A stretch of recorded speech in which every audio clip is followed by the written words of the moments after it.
So, we had a hard time back then. We didn't know we were doing anything wrong. We were just, following in the footsteps of our forefathers. But the skinning whale penis game is hard. That's how they make the highest quality ghost costumes, is by skinning whale penises. Yeah, they use them for skeletons too, I believe. Yeah, they use them for skeletons. Skeletons. Yeah. Skeletons, yeah, as they were called back in the day, as they were called back in old Hiramsville, where we grew up in Hiramsville, which is a borough of Tommysville. Oh, of course, the 6 boroughs. Tommysville. Yeah, the 6 boroughs of Tommysville. Hiramsville. Yeah. Hiramsville, yeah. Methuselahsville, yeah. That's where we would knock those kids stone cold with bottles of pop. We'd throw pop at their head. We'd throw pops at their heads. Yeah, there's one kid who kept riding his motorbike around in circles, and I threw a bottle of pop, and it hit him right in the forehead and exploded. It shattered, and he was going really fast. So the glass from the bottle was implanted in his skull. So ever since after that, everyone called him Billy Pophead. Billy Pophead. It was a great name. He was all-state champion, Billy Pophead. Yeah. He was the first ever state champion with a big piece of glass sticking out of his head. Yeah. They just kept it in there. Interestingly enough, later on, he went on to be molested by the wrestling coach.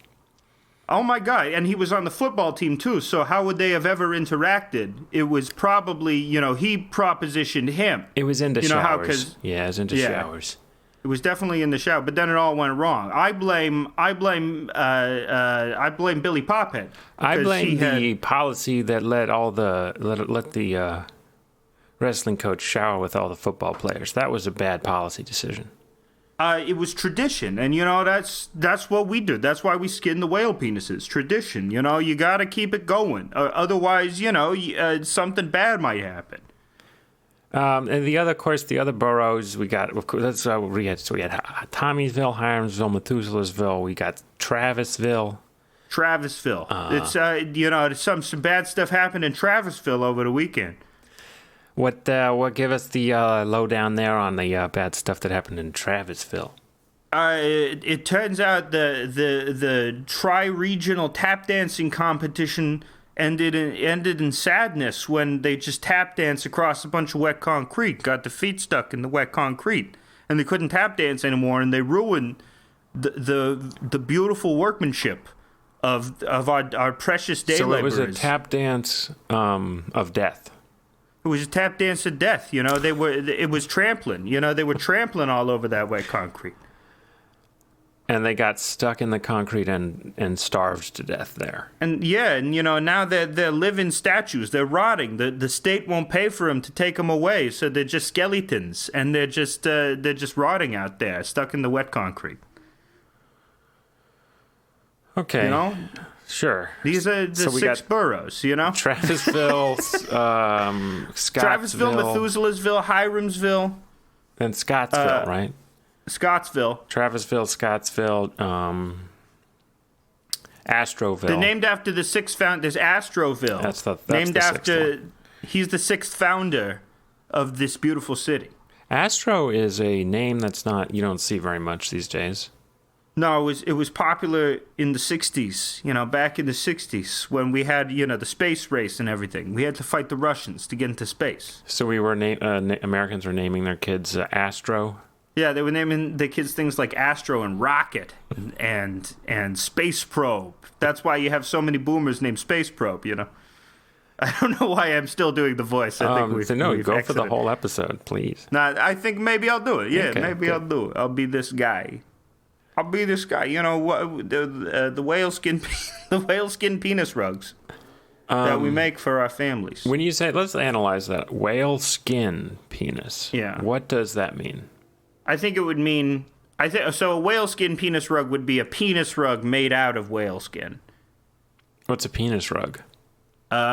Presumably a rug shaped like a penis, or a rug on which I don't know, we're inventing it here. We're inventing the penis rug. So it could be a lot of things. Sounds like a something you would wear. It sounds like a merkin. It sounds like a synonym for a pubic wig. I'm looking up penis rug right now. See what we get.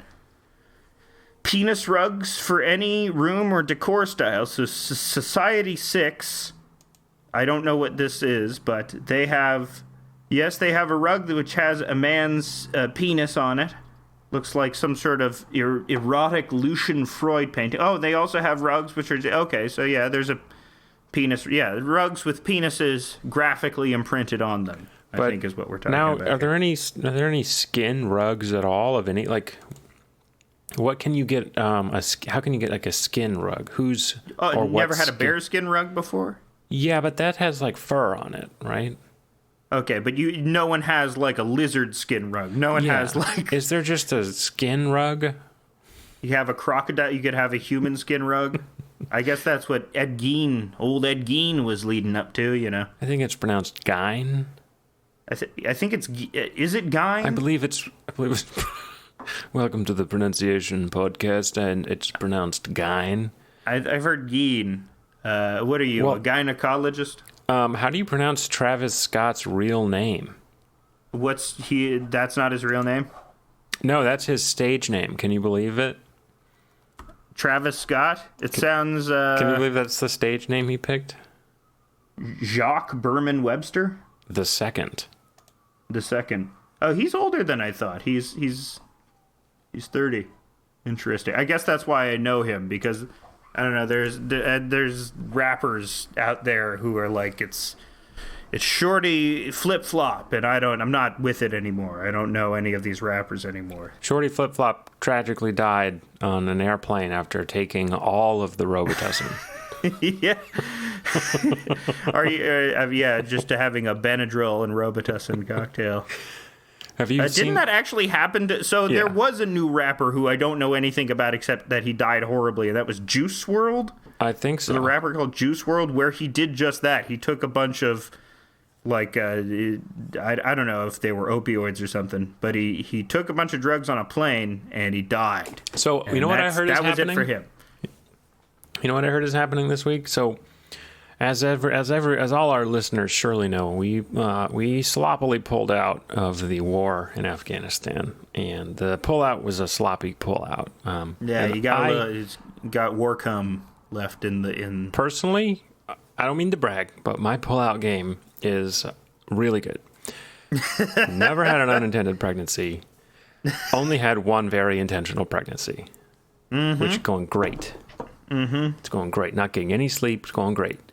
Are you saying it's time for Fatherhood Corner? Is that what you're saying? No, what I was trying to say was that because of our sloppy pullout from Afghanistan, there's no more actual heroin in America. Because that's where all the heroin was coming from. Yeah. And all there is now is fentanyl. Yeah. And so there's going to be a lot of ODs this winter. So watch a chilling prediction of things to come. Watch yourself. Don't take those fents. Well, don't snort. Sure. Do what you got to do. Just take a little bit. All in moderation. Tiny hits of fence. You want to do tiny hits. Mm-hmm. That's the key. But what if you made like a really small needle? Dude, that's what they do. That's what they do. Really? They have really small needles? Yeah, the needles are tiny, dude. You have to put that in your skin.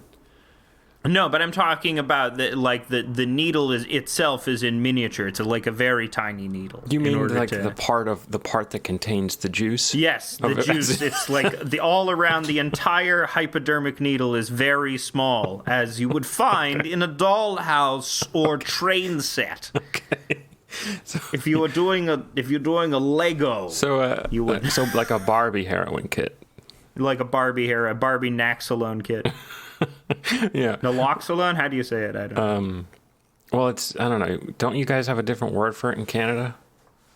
Is it? What is it in America? I'm looking. I don't know. Looking this up. It's naxolone. I know we call it naloxone. No, it's snaxolone. We call it snaxolone here. It's not snaxolone. That was me in high school and elementary school. And current day. In current day, I snack alone with my snaxolone kit, which is Lunchables. Help this fat man. He's overdosed. He needs snaxolone. Oh no. He's gonna go into a diabetic coma unless he gets a snaxolone kit. You inject just gravy into his heart. And it's like the scene in Pulp Fiction. We can step into fatherhood corner. I've been thinking about mortality and how eagerly I await my own death. Oh yeah, that's the good stuff, baby. I'm shooting for 58. Why 58? Because my kid will be 18. There you go. Kid, it used to be kid when you're 18, you're out the door. Now it's kid when you're 18, I am just going to spontaneously die, having fulfilled my basic minimum obligation. Yeah. There you go. Happy birthday. Happy 18th birthday. My gift to you is my brains on the wall. Mm-hmm. You should just, you should rig it so that you don't have to make it a violent death. You could make it pleasant. You know? No, I want to get make squished. It funny. No, I want to do a funny death. I want to get squished. Like a bug. Uh-huh. With some sort of giant... Like a big piece of metal. Like a huge... A hydraulic press. You can do your hydraulic press channel. Ideally, it would be like a heavy, large cube. Oh, like a sledge. Like a gigantic cube. Mm-hmm. Like a giant tungsten cube falls on me. Right. That's what the NFT space has all been alight with tungsten cubes. Yeah, Chapo was covering that. I was listening to some Chapo. I was listening to some Chapo as well. They still got it. Nah, they still got it. It's fine. It's fine. I don't care. Absolutely nothing is going on in the news. Mm-hmm. Stuff is going on in the news. It's very interesting stuff, like how Joe Biden farted in front of Camilla. Did he? Yeah, you didn't catch that this week as Joe Biden farted in front of Camilla. That's Paul McCartney's wife? Yes, it's Paul McCartney's wife, Camilla McCartney. Okay. She came in right at the end. He doesn't love her though, you can tell. Never measure up to Linda. But good old president, he's based again because he's farting in front of the consort. Camilla, like the Camilla Parker Bowles? That Camilla? Camilla Parker Bowles, yeah. That was the one he farted in front of? He farted in front of her, and it was audible, and it was long, and it lasted forever. It's him being his Irish self, farting in front of an associate of the royal family is a big win for the Irish. I hope not. I hope he just smiled through it and, pretend he didn't notice it. But he could see the discomfort. Maybe it was like a tactic. Maybe it was a power move. Joe Biden has realized, man, I can't stop the farts, but I can deploy them tactically to annoy the royal family. Jack. So I'm searching for this. I think I might have found it. Mm-hmm. It's a 2 long-minute video. Okay, you don't have to watch the video about Joe Biden farting in front of Camilla. It's like an Indian lady explaining it. Okay. This is a great video. This is content you can only get on House of Decline. Yeah, this is you're getting. So this is this is the sound of Joe Biden farting loud. Just came out as this very matter-of-fact Indian lady, and okay, the whole video. And that's why Camilla was disgusted. The whole video. Yeah, I don't think you're gonna get a more thorough explanation than mine. Than my explanation of the air passing out of Joe Biden. So there you have it. That was the sound of Joe Biden farting in front of Camilla. Can you name another presidential fart? Another famous presidential fart situation? I can only think of a presidential puke situation. I can think of the HW puking on the president of Japan at the time. Huh. You remember that? Do you remember HW puking on... I don't remember much from the years of 1988 through 1992. You don't have to remember. You watch old episodes of the Larry Sanders Show, and they make a reference to it, or an episode of The Critic, and they make most of what I know is from The Simpsons. It's just gleaned off of things that a bunch of Harvard nerds thought was interesting at the time. So and this alleged fart that Joe Biden let out, it's alleged. It was not caught on tape. It was not caught on tape. Or if it was caught on tape, the Navy SEALs killed that guy. Yeah, that would be pretty cool. Imagine being killed for the fart tape. Was the P tape ever confirmed as real? Remember in the Trump years, everyone loved the P tape? Not real. Everyone wanted the P tape to be a thing? Yeah. Not real, unfortunately. I think Trump might be a fellow asexual. I feel like the whole grab him by the pussy thing, I think that's just that's shtick. I feel like he's actually, he doesn't have anything down there. He's just got some sort of, it's not even like a Ken doll. It's more like an inflamed spider. He's got a little mushroom down there, probably. I think he's got a little mushroom tip. Yeah. I don't know. I think it's sort of like just a general pleasure area. He's got a pleasure center? Yeah, it's more like it's got a pleasure center. Yeah, it's just got a patch of skin that has slightly more nerve endings. Like there's this one predominant pubic fat fold that has a patch of nerves in it, and that's what his genitals are. Well, I salute the president's genitals, Yeah. And I don't know. Not that would, but I don't think his sexuality is what we make of it. Actually, that's probably not true. I don't know. He's didn't Ivana Trump say that he raped her? I think so. I think she said that in a deposition. Bad. Yeah, but then she retracted it. What I want to see is if Trump runs against Biden, they should do a dick measuring contest on live TV. An actual dick measuring contest? It's going to come down to that. I feel like his is obscured mostly by FUPA. Do you think Biden, how big do you think Biden's penis is? If you had to estimate. Do you think he, the big dick energy is there? I think it's probably just, if I had to guess, 5.7. Okay. Yeah, 5.7. I'm right there with you. In fact, I think what's curious is that I think Donald Trump and Joe Biden have the exact same dick size. Maybe they have the exact same penis.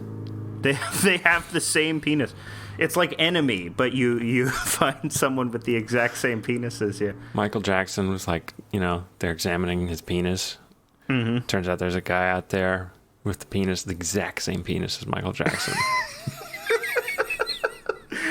Everyone is connected. That would be like a funny thing in high school. You're all like in the fucking crazy locker room. You're comparing penises with the boys, and you realize you find your penis doppelganger. It's the exact same penis. Yeah, and you're driven to kill each other. Because it's like a Highlander. We thought penises were like fingerprints, but they're not. Turns out there's only like 7 penises. There's only 7 types of penises, and they cycle through them. I have the Jaguar model. The Jaguar model of penis. It's called the Jaguar. You'd think it would be named after something penile-like a snake or a stick of dynamite. But no, it's named after the cleverest beast in the jungle, the jaguar. The cleverest. Do they still have jungles anymore? No, they're phasing them out for festivals.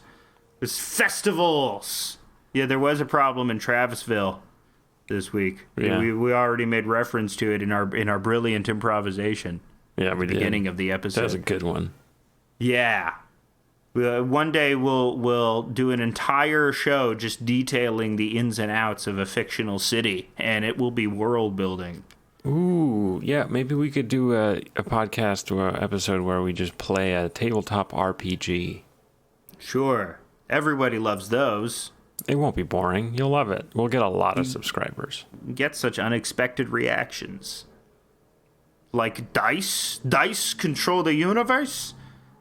As Albert Einstein said, God doesn't play dice with the universe. He plays roulette. Ho! Albert Einstein, he was a joker because he was Jewish. And they're all funny. They're all funny.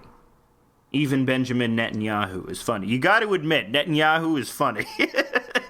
So, Travis Scott has a history of disregard for audience safety. This is the thing for him.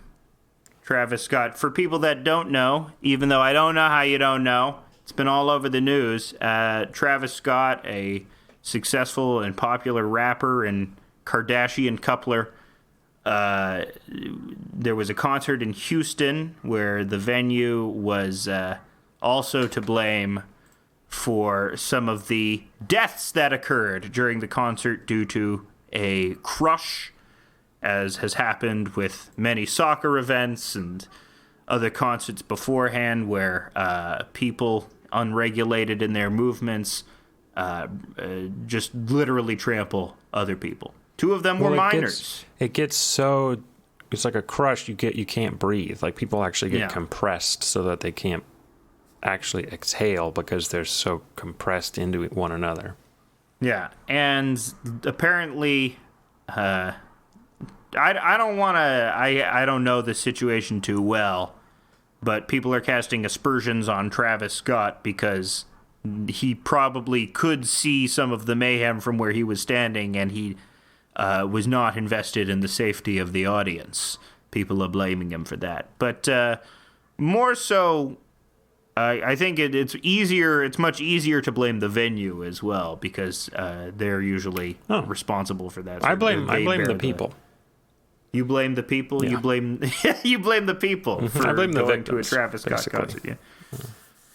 Yeah. Have you been in any type of situation like that? You know me. You'd think I go to places where there's more than 10 people? I don't go to a place if there's more than one person. If somebody drags you to like an insane Eurohouse concert. If there's two people in a place, I'm like, the stampede risk is too high. I must leave.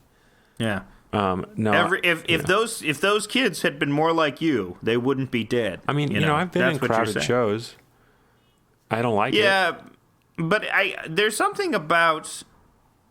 I've never been in, like, a really heightened audience, and I think you only get that at those, like, major pop shows featuring those types of stars that people not only love, but also worship in some kind of deified avatar type of way. Like, I feel like even though, like...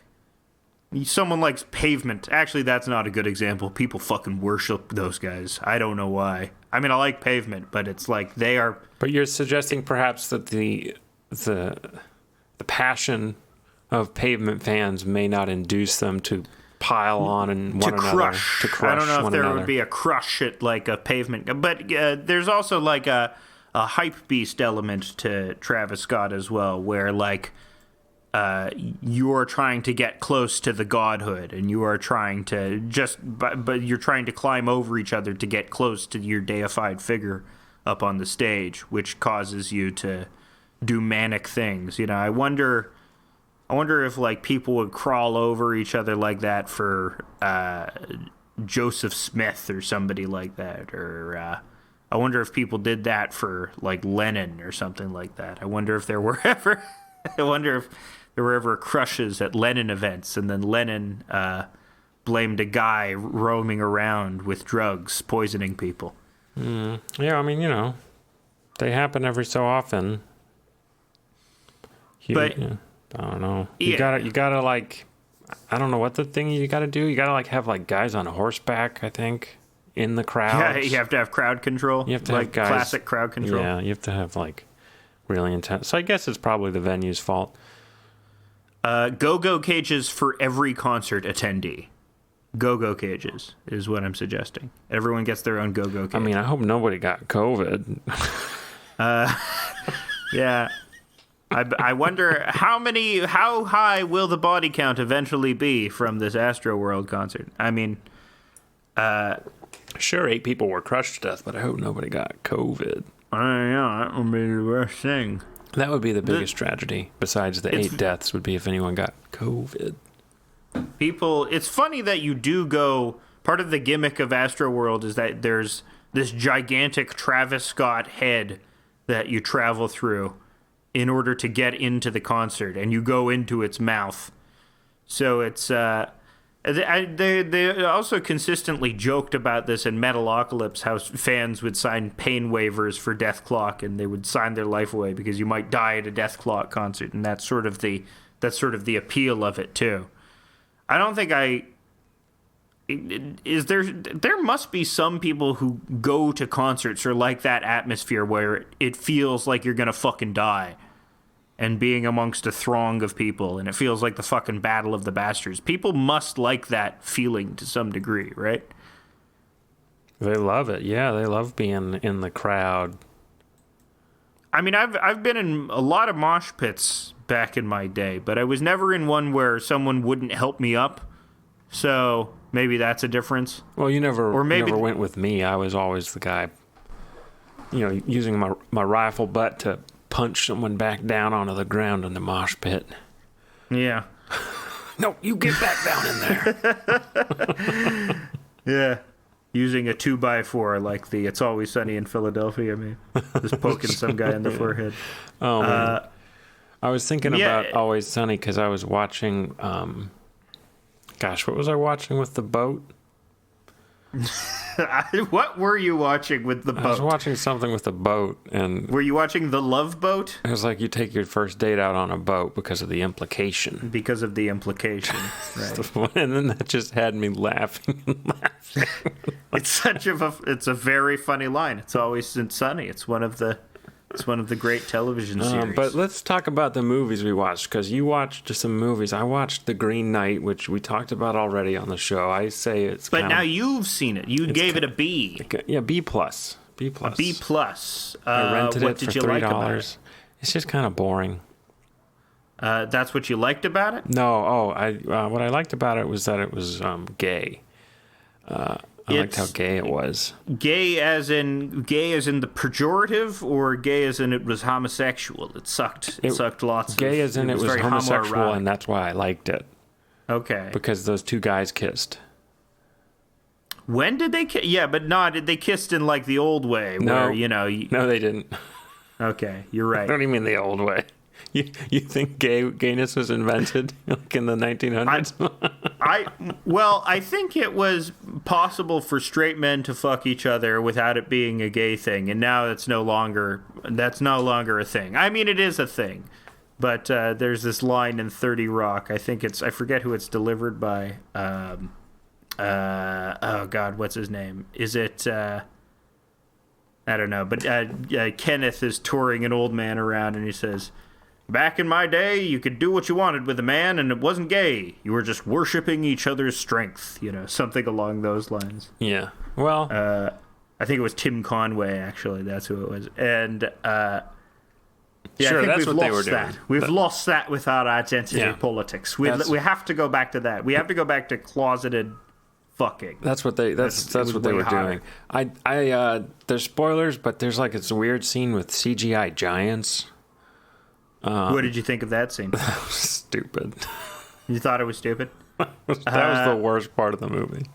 I mean, the movie insists that you take it seriously. It's a very serious movie, and it has a lot to say about the nature of death and rebirth and fear.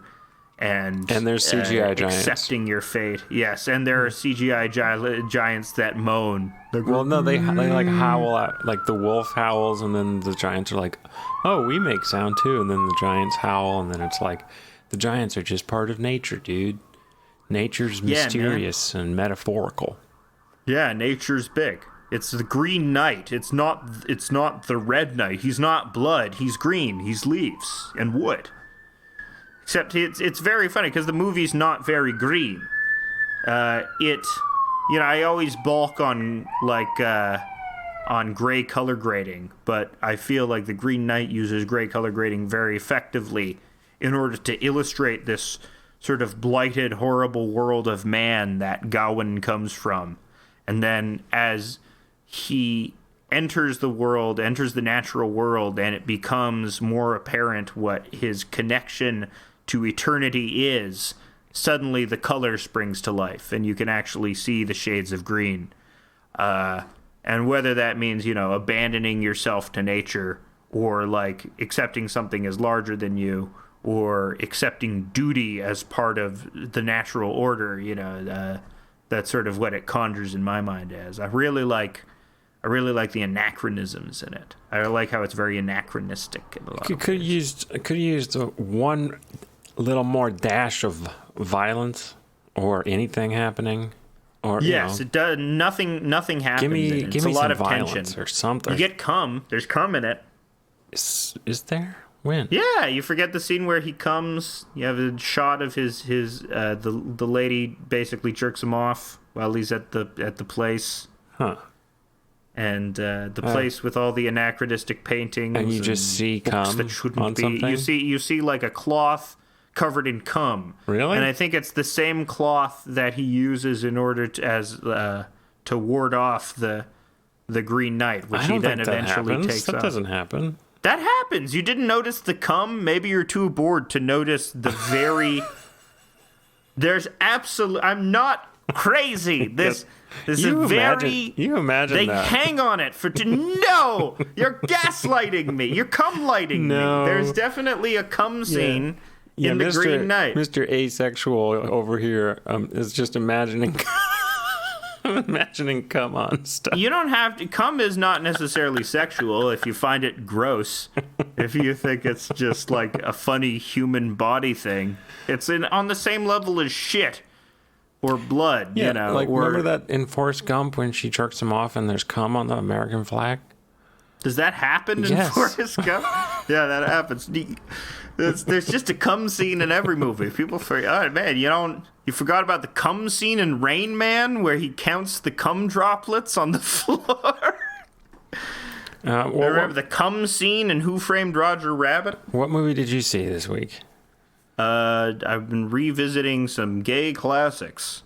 So like, I watched Death Becomes Her.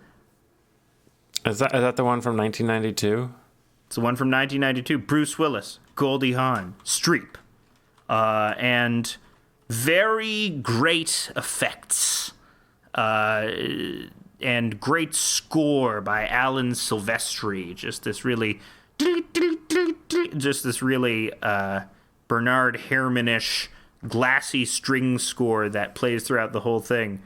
And oh my God, Isabella Rossellini is a beautiful woman, and the costuming. This when she first comes out, she's dripping with jewels. They're covering her breasts, and she's looking at Meryl Streep, and she just has these eyes. And can you imagine what her sex with David Lynch was like? You're making me come, Isabella.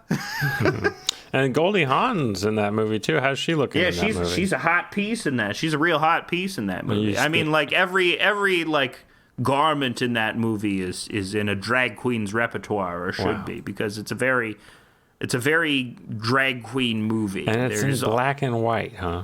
It's not in black and white. I don't know who's telling you that. In fact, what's great about it is it's color. The cinematographer is the legendary Dean Cundy. And he's got a funny name. It's a silent movie, if I recall. It's a silent movie. There's also a cum scene in it. People forget about the cum scene.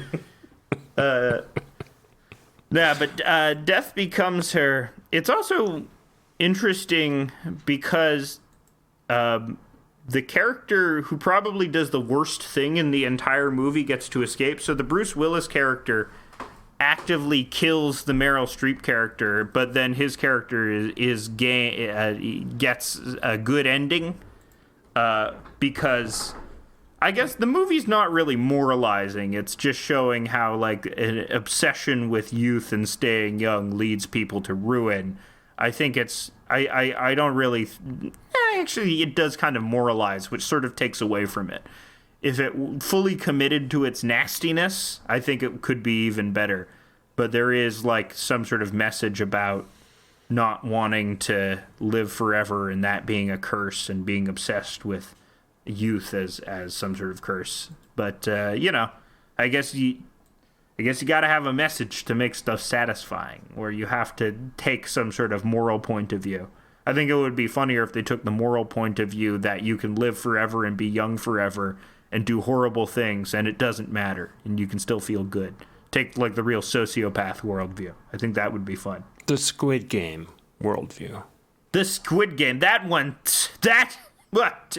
Don't get me started on that guy. Oh, yeah, Squid Game, that guy. Did you watch it? I watched it. I've seen the Squid Game. It's great. Squad Game. Squad Game. I already had that. I made a comment about a Ben Garrison cartoon called Squad Game. People seem to like that one. Did you go viral? I went a little viral amongst lefty sycophant Twitter. Lefty sicko mode Twitter. Lefty sicko mode Twitter, which I'm trying to stop doing. I'm trying to stop being on Twitter. Yeah, well, Twitter hurts your brain. It fully hurts my brain. It makes me too emotionally, as someone that already lacks emotional regulation. Some 21-year-old calling me a cunt and then hurting my feelings, then me sulking about it is, I shouldn't do that. I should just remove the ability for that. No, you should. Happen. You should do it and up your dosage of whatever and keep feeling bad, man. Yeah. Keep those bad feelings flowing. I think there's a good way to use it that I don't use it for, or I just use it to get instant validation from others, from strangers no less, because it feels good. Like getting likes on Facebook is okay, but they're people you already know. They're accustomed to your personality. But on Twitter, a bunch of strangers can like your shit, and they don't know you. They could kick you to the curb. They wouldn't give you a kidney. They would stab you in the street for your gum. And if you can make them laugh, if you can get those faves from these randos, then that's when you know you have influence. You have power. You can arrange the words real good. I want this power. You can make things happen in the world. Yeah, you can ratio somebody. You get that. You get a better feeling out of creating something and then having no one pay attention to it. Yeah.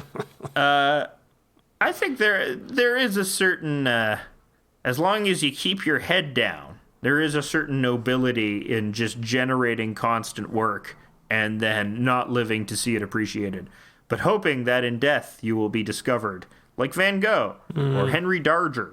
Well, it is cool that everyone alive now can make like a portfolio of work that they've done and sort of have it be stored indefinitely. But that actually brings up an interesting conundrum we're in, which is like this idea of persistent storage. And as a culture, we have not really dealt with the ramifications of digital storage in the long term. How so? All of our stuff that we're storing is not like future-proofed to last like longer than 100 years, really. So we could end up in a situation where, like, for example, we have hundreds and thousands of VHS tapes, and all the VCRs are broken. And we don't know how to build a VCR anymore. Something like that could happen. But that's an analogy for like our hard drives. We have all this information stored on hard drives, but those are physical objects that will eventually break down. How do we make data persist indefinitely? We turn it into pure energy, man. Right. So really what you got to do is you turn it into DNA, and then you can cum it. It'll become the data. And then that that started happening already. Have already started encoding data onto strands of DNA, haven't they? Yeah, like memes, mostly. Yeah, yeah. Could you imagine if you had the meme sperm? That would suck. It's like I got genetically modified to have. Your kid comes out as Big Chungus or something like that. Like a little Shiba Inu dog. Yeah, well, that would be cute. That would be. Maybe If you had little Shiba Inu sperm, that would be terrifying. Actually, you might end up like horribly mutated if you do that to your DNA. Yeah. I think I would be a lot less likely to jack off if, like, my sperm shrieked every time they exited my I'll penis. let the Catholic Church know. Those are your main opponent in terms of letting you jack off. Yeah. Have you? You were telling me you were thinking about converting to Catholicism this week. Yeah, becoming a big fan of the whole return thing. Well, that is something you notice on post-left Twitter. People being very like, how do people not believe in God? You know, sort of this long reaction to Reddit atheism has been this sort of edgy embracer, attempted edgy embracer of religion, which is funny because it's hard. It's the same thing that you see when they say, you know, republicanism is the new punk rock, because it is not status quo, because liberals have won the culture war. Republicanism is now the opposition to what is deemed acceptable in society, when obviously that's ridiculous because so much of society is controlled by right-wing interests. And it's the same with religion. You can cosplay as this idea that this thing which is actually very normative is very hip, or it represents some sort of opposition to this entrenched and toxic status quo, when really it only represents opposition to the audience which responds to it, which is dumbass Twitter leftists. So, you know, that's who you're religious for. You're religious for yourself or to get some greater sense of meaning, but you're just religious to trigger this group of people that you have arbitrarily drawn a line of opposition to. Maybe because you want clout. I don't know. But yeah, I think the desire to have God again, and we see that with Travis Scott, you know, why people climb over themselves trying to get to this God figure. The old Nietzsche thing, you know, we've killed God. How do we replace him? What do we do? Do we need that? But that's always the question: is do you need that thing in your life? Do you need that source of irrational hope? The idea that there is a guiding light and a fixture of the eternal to keep you constantly there. Do you need a self? I think that's also sort of part of it, is that it becomes a god in service of the perpetuation of the self, as opposed to a god in service of becoming part of something greater than yourself, becoming or abdicating the self. So, yeah, I don't know. I think if I were to pursue Catholicism, it would only be in that oppositional manner. I thought you were getting into it for like the sex. Yeah. Well, I think some people's hang-ups, some people's sexual hang-ups do happen to overlap with their religion. So that whole like extreme edging thing that you do with the Catholicism. That's what you call it? That's funny. That's funny. That's what you think it is. All they're doing is edging, right? Because, you know, if you don't want kids, you just have to do edging. They should be in the X Games, man. Yeah. If you are great at edging, the Catholic Church might be for you. Because you can't use... Can you still not use condoms technically with the Catholic Church? Oh, no, you're not allowed to. But you're not allowed to have any kind of gay sex at all. You're only allowed to have penis and vagina sex. You're really not even allowed to do blowjobs. You can do blowjobs, but not to completion. Yeah, you can only do edging. And then, like, in terms of, like, cunnilingus, you know, they're like, we could never endorse such a thing.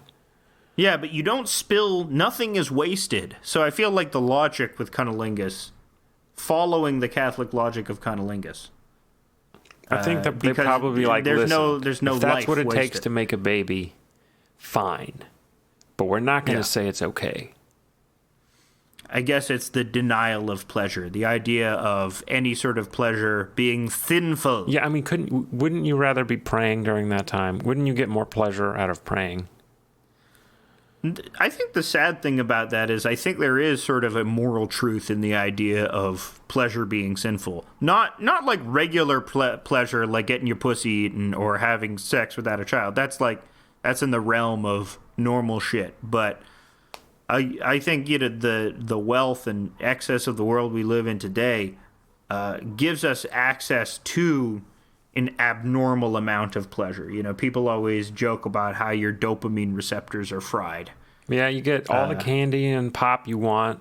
You get all the media you can possibly want. Mm-hmm. There's no deprivation.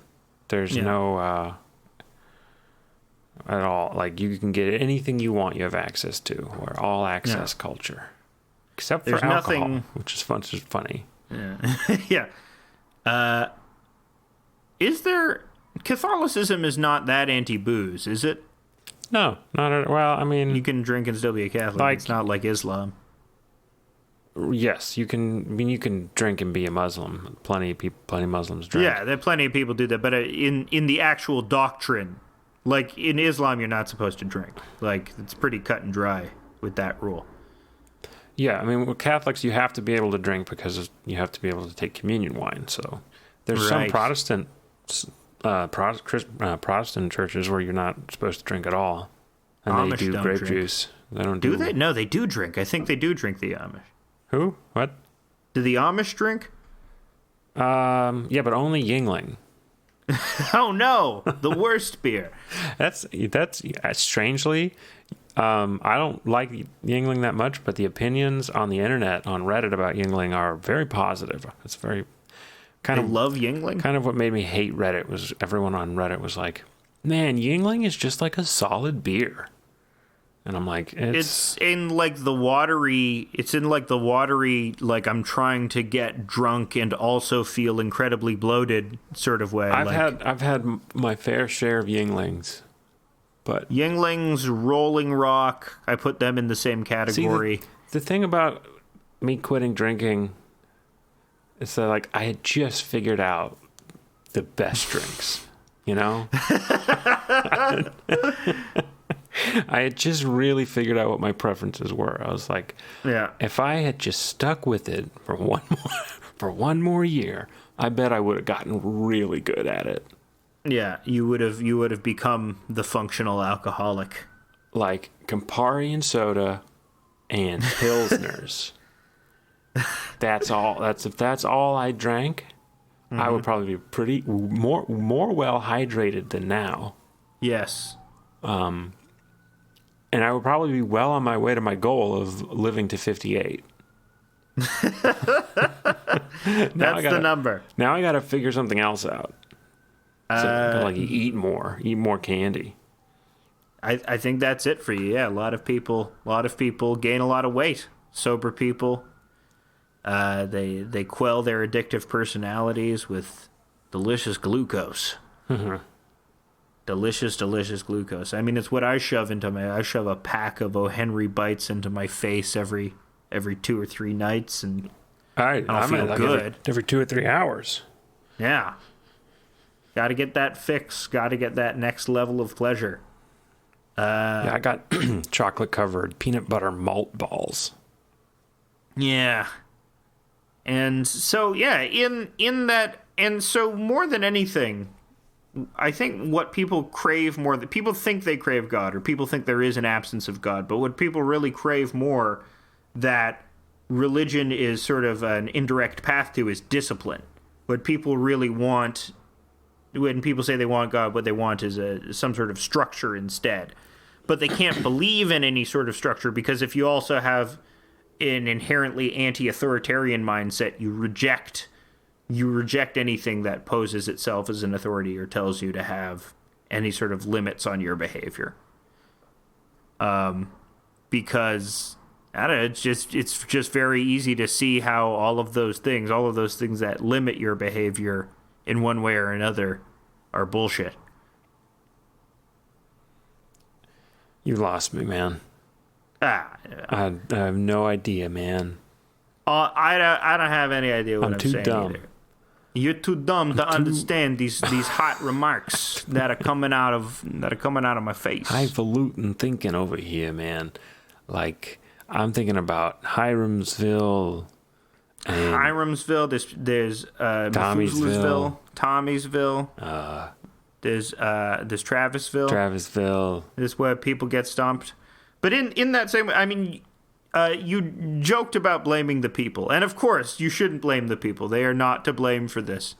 But just wanting to go to the Travis Scott concert in the first place, to feel that sense of pleasure, to give yourself over to that structure. You know, you are committing the sins. No, that's obviously not true. Yeah, but some people took that position. Some people actually did take that position on the fucking internet, and it was these weird post-left nerds who were tutting people for. They were like, hip-hop. They should have been in church instead of at a Travis Scott concert. That's yeah. I think there was one. I hope it wasn't bait, because it's like, honestly, besides new wave classical and video game soundtracks, all other music is for degenerates. You know. I don't know. The feeling of being in a huge crowd is probably pretty great. Mm-hmm. If you like that sort of thing, and a lot of people do, you know. Yeah. My life would probably be better if I was more amenable to those kinds of experiences. But what I have to do is stay inside and ruin my posture at the computer. That's what I'm being told by God I have to do. If Maybe these people were at their church. I think that's what you were saying, but we can take that in a more positive light, you know? Yeah. Yeah, see, I was saying it was for adulation of the self earlier. The reason why you go to worship at the Godhead of Travis Scott, I was saying it was for self-adulation, but what you just said there makes me think, no, it is more for the other thing that people crave, which is the idea that they're part of something bigger than themselves. And I think if you're in a crowd with a bunch of people and you're all feeling the same way and vibing to the same music, I imagine you feel that sense of kinship, which is something that I have never felt at a music concert. At a music concert, I've always felt like burning jealousy. Burning jealousy. Or otherwise just standing in the corner thinking about the music, or like not really in the moment. I think you have to be capable of being in the moment in order to really appreciate concerts. I don't know. I haven't been to any good concerts lately. It's hard to remember. Yeah, that's more of a young person's game, I feel. I'm too old for that. That's the thing. It's like all the worthwhile bands are dunzos. Are not famous. So it's like, how do you find out about them? It's impossible. You gotta become a music head. I think that's probably why what happened is that all the bands are still on Facebook. Is that a thing? They're probably all on Instagram. I feel like everyone's on Instagram. That's where people Instagram and Facebook are the same company. So. You're right. It's Meta. It's Meta now. Ooh, what a cool idea. Yeah. Just combine all your properties into one. The tech gurus, they aren't gods to anybody. I guess they are. I guess Elon Musk is another person who's a god, who's a new god. Or like even just recently the Eternals, the butt of the joke for a lot of film bros out there who think they're better than the Marvel movies. You think you're better than the Marvel? No, Eternals opened very well. What? Who? These nerds who are saying that all Marvel movies are the same and that the color is washed out and that they sort of lack character and that they're undifferentiated from each other, and the dialogue is sort of grating because it still follows the lines that Joss Whedon directed for it a decade ago. And Joss Whedon has outstayed his welcome in Hollywood after revealing he's a weird creep. They're making... But the Eternals, that's a story about the gods have left us, but they're coming back. We're getting the gods back, people. We're getting the gang of gods. Is Kingo A god? It's Kingo. Kingo is, yeah, he's basically a god. I mean, that's what's very funny about Jack Kirby is he's like this 5'4" tough Brooklyn Jew who, he fought in World War II and he killed as many Nazis as you got fingers. 10. That's funny. I don't know. But it's funny that Jack Kirby was best when he was illustrating somebody else's words. Whenever he tried to write his own stuff, it came out as stuff like the New Gods or the Eternals, which are these very... I mean, he was aware about how much he was trying to create something akin to ancient mythology, but in the comics world, and he was big into that. But they all end up being sort of a little fashy, a little Nazi-ish, because the Eternals are this, group of blonde-haired, blue-eyed, perfectly chiseled super entities, and they're fighting the deviants, who are, so the idea of like a degenerate race and a master race comes up not only in the Eternals, but also in Kirby's New Gods, which was about the warring apocalypse versus I forget, New Genesis, the planet of New Genesis. And I think it was more innocent. I don't think he was really thinking about how inherently fascist was. I think he was just thinking of this as more of a good and evil, a classic battle between forces of good and evil. But in its execution, it ends up coming across a little more fascist than I think he would care to admit. Also, I'm sure Jack Kirby's opinions on Israel weren't exactly woke, so I don't think he would have. There is sort of like a real might is right quality in his work that goes unacknowledged. So marrying that to, and especially trying to make the Eternals like the super woke Marvel movie, is very funny. Yeah, that's weird. So weird. It's part of this idea that like American culture is like the engine of political change for the entire world. And so we have like this deep responsibility to make these Marvel movies that are like upholding some weird set of values that are kind of not what most American people, I hope, believe. But maybe it is a reflection of who we are. I hope not, though. I mean, Captain Marvel, which is Marvel's most nakedly propagandistic movie for the military and for America in general.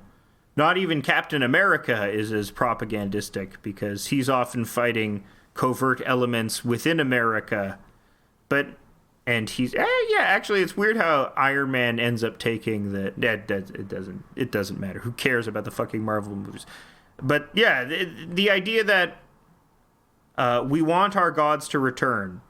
Hitler was just the wrong god, We need the right. Hitler was dark side, We need a benevolent god. I think that's what more people than we'd care to acknowledge, including you and me, probably kind of want. People are lost. They look for a leader. Look for someone to give them structure. And people worship anybody that gives them that structure. So yeah, the new gods. Who are the new gods?